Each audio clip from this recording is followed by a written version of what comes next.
The BFG, written by Roald Dahl, illustrated by Quentin Blake.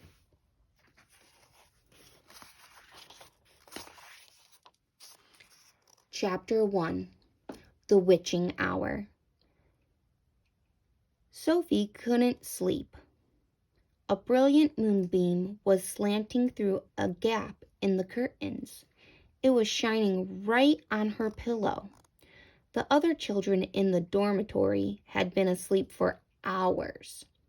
Sophie closed her eyes and lay quite still. She tried very hard to doze off. It was no good. The moonbeam was like a silver blade slicing through the room onto her face.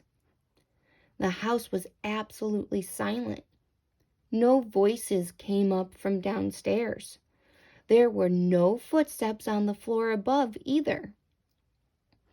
The window behind the curtain was wide open, but nobody was walking on the pavement outside. No cars went by on the street. Not the tiniest sound could be heard anywhere. Sophie had never known such a silence. Perhaps she told herself this was what they called the witching hour.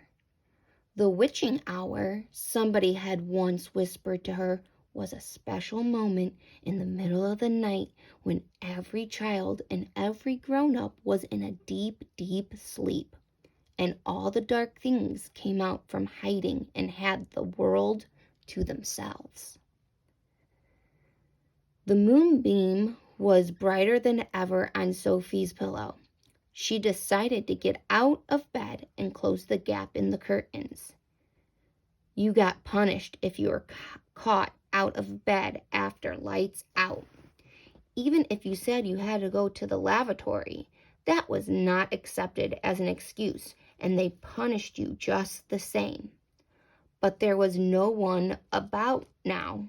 Sophie was sure of that. She reached out for her glasses that lay on the chair beside her bed. They had steel rims and very thick lenses, and she could hardly see a thing without them. She put them on, then she slipped out of bed and tiptoed over to the window. When she reached the curtains, Sophie hesitated. She longed to duck underneath them and lean out of the window to see what the world looked like now that the witching hour was at hand. She listened again. Everywhere it was deathly still. The longing to look out became so strong she couldn't resist it. Quickly, she ducked under the curtains and leaned out of the window.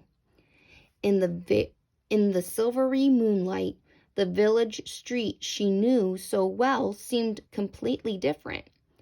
The houses looked bent and crooked.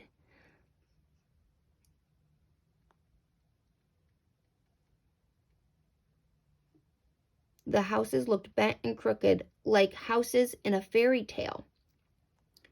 Everything was pale and ghostly and milky white. Across the road, she could see Mrs. Rance's shop, where you bought buttons and wool and bits of elastic. It didn't look real. There was something dim and misty about that, too. Sophie allowed her eye to travel further and further down the street. Suddenly, she froze.